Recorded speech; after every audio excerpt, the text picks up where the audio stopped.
ఈరోజు ఉదయం 11 గంటల నుంచి 12 గంటల వరకు డాక్టర్ సునీత స్వర్గీయ అంటే అతి దారుణంగా చంపబడ్డ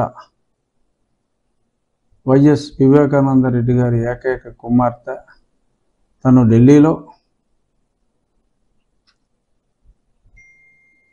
తనకు జరిగిన కష్టం గురించి వివరించి, ఇటువంటి కష్టం మరెవరికి రాకుండా ఉండాలి అంటే ఈ పనికి మాలిన దరిద్రపు ప్రభుత్వాన్ని దించటం తప్ప ఇంకొక ఆల్టర్నేటివ్ లేదు అని చాలా స్పష్టంగా చెప్పింది. అద్భుతంగా తను ఒక ప్రొఫెషనల్ డాక్టర్ అయినా కూడా చాలా అద్భుతంగా తన ఆలోచనల్ని ప్రజలతో పంచుకుంది.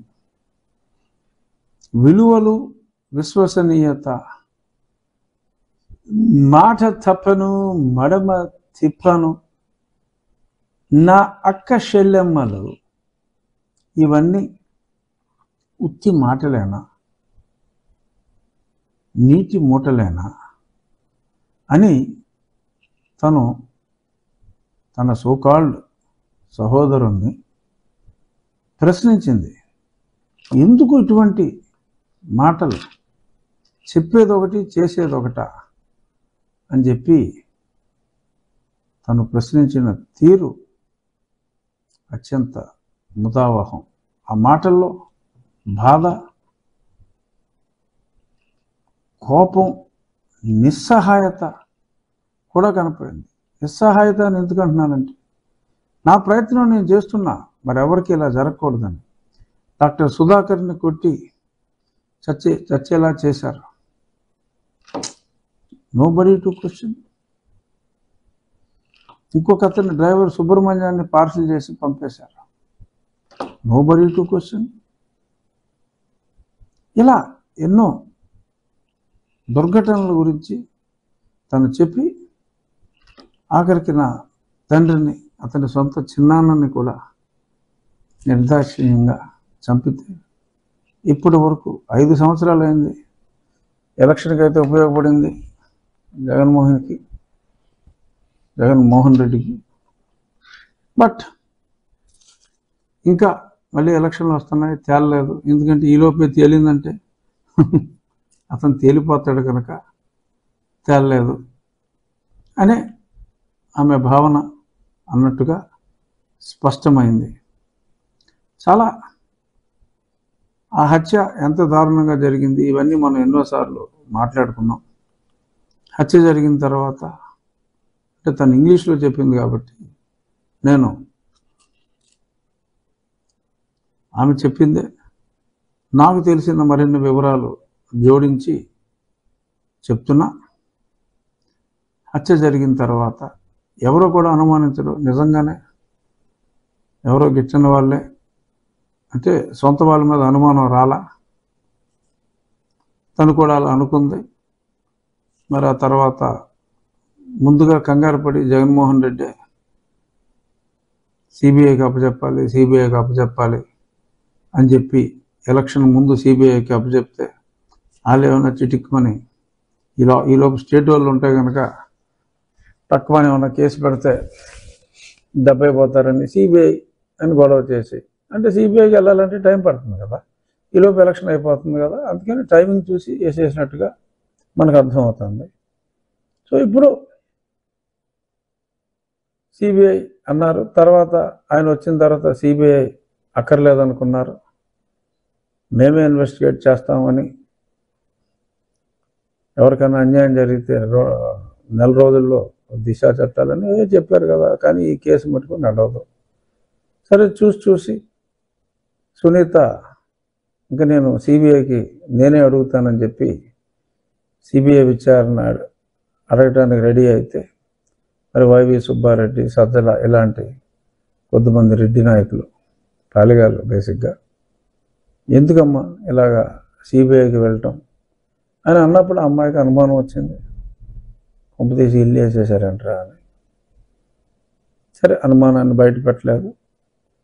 వాళ్ళ అన్నయ్యని, ముద్దుల అన్నయ్యని కలిసి ఏదో రక్త సంబంధంలో ఈవిడ సావిత్రి, ఆయన ఎన్టీ రామారావు అనుకుని ఉంటుంది పాపం పిచ్చి తల్లి. వెళ్ళి అనియ అనియ అని చెప్పి అడిగితే ఏమవుతుంది, సిబిఐకి వెళ్తే నా మీద 11 కేసులు ఉన్నాయి, 12వ కేసు అవుతుంది. అవినాష్ రెడ్డి బీజేపీలో జాయిన్ అయిపోతాడు. అంటే తన బాధ తను చెప్పుకుంటూ ఉంటే 11వ కేసుకి 12వ కేసు అవుతుంది అంటే అవినాష్ రెడ్డి మీద 11 కేసులు లేవు, ఇతని మీద 11 కేసులు ఉన్నాయి, 12వ కేసు అవుతుందంటే బై మిస్టేక్ అంతరాత్మ అలా పలికించిందా మటర్లో తిని ఉన్నాడని? మరి ఎందుకు ఆ మాట అని ఉంటాడు జగన్మోహన్ రెడ్డి? 12వ కేసు అవుతుంది నా మీద అని అనవలసిన అవసరం ఏమిటి అనేది ఇక్కడ విజ్ఞులైన టీవీ ప్రేక్షకులు ఆలోచించండి. స్మెల్ రాట్లా? అమ్మాయి సిబిఐ విచారణ అడిగితే నా మీద 12వ కేసు అవుతుందని చెప్పి నేను ఎందుకు అన్నాడు చెప్పమా?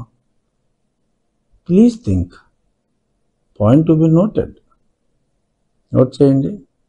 అలాగే అవినాష్ రెడ్డి బీజేపీలోకి వెళ్ళిపోతాడు అంటే అవినాష్ రెడ్డి ద్వారా చేసినట్టు మరి ఆయన చెప్పకనే చెప్పాడా?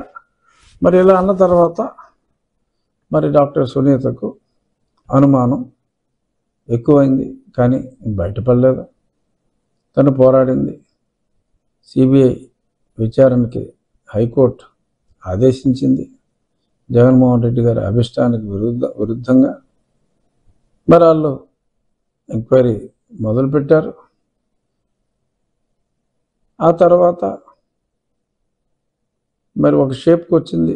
మధ్యలో గౌరవ్ అధికారి ఎవరు ఉన్నారు, మరి ఆ అధికారిని వీళ్ళు మొత్తం మీద చివరిలో ఎందుకనో అతన్ని మార్చారు.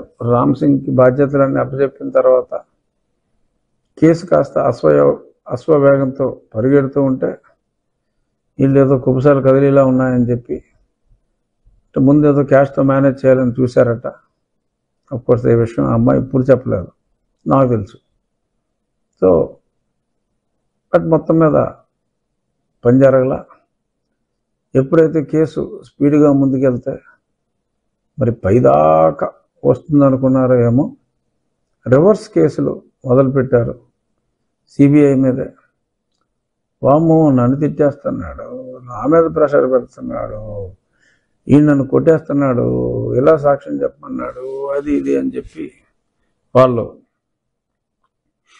చెత్త కేసులు పెట్టడం మొదలుపెట్టి సిబిఐని భయపెట్టి మరి అప్పుడు సిబిఐ డిసెంబర్ 21న వాళ్ళు పలాయనం చిత్తగించారు.